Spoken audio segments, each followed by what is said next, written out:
Hi Sarap Best Mommies! Tara at gumawa tayo ng masarap na chicken inasal at pwedeng-pwede natin tong ipanghanda ngayong nalalapit na Pasko at Bagong Taon. Pwedeng-pwede nga din natin tong panghanda kahit na anong okasyon at pwedeng-pwede din natin tong pangbenta.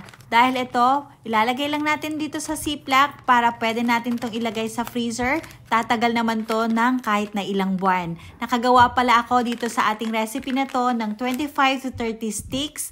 At ito, pwede din natin tong lutuin sa air fryer. Kahit na umuulan man yan o bumabagyo, makakapagluto pa rin tayo ng chicken inasal. Eto, napakasarap, paniguradong magugustuhan nyo. Tara at umpisahan na natin to gawin. Kailangan lang natin dito ng 2 kilos ng chicken. Eto, huhugasan ko muna ito bago natin to titimplahan.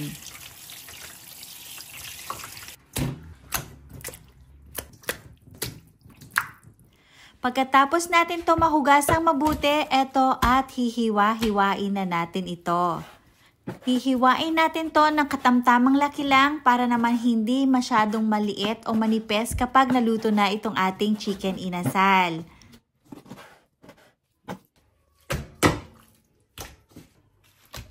Nahiwa na natin lahat nitong ating chicken. Eto at titimplahan na natin. Kailangan natin ng 2 heads ng garlic. Kailangan din natin dito ng onion at ginger. Hihiwa-hiwain ko lang ito dahil gagamit tayo ng mini chopper mamaya.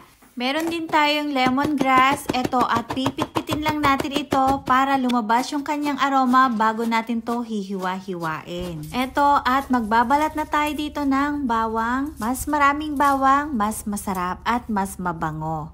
Ito, kailangan din natin dito ng onion. Hihiwa-hiwain ko lang to dahil gagamitan na natin ito ng mini chopper. Kung wala kayong mini chopper, di naman gamitin ang blender or hand mixer. Then, sunod na natin yung ating garlic at yung ating lemongrass. Pero ako, mas gusto kong ginagamit itong mini chopper bukod sa maliit lang siya, ay madali din siyang hugasan.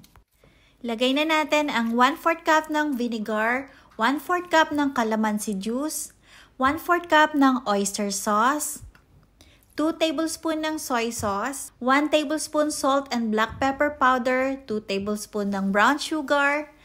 At sa mga magtatanong kung paano gumawa ng annatto oil, pinagmimix ko lang ang 1/2 cup ng cooking oil and 1 teaspoon ng annatto powder. Tsaka lang natin to hahaluing mabuti hanggang sa ganito nang maging texture nito. Mas madaling ang gamitin ang annatto powder kesa sa annatto seeds. Then maglagay tayo dito ng 3 tablespoon ng annatto oil. Tsaka ako maglalagay dito ng Knorr seasoning. Mga 2 tablespoon ang ilagay natin. Tsaka na natin to haluing mabuti hanggang sa manuot yung mga pampalasa na nilagay natin dito sa manok para mas masarap ang ating chicken inasal.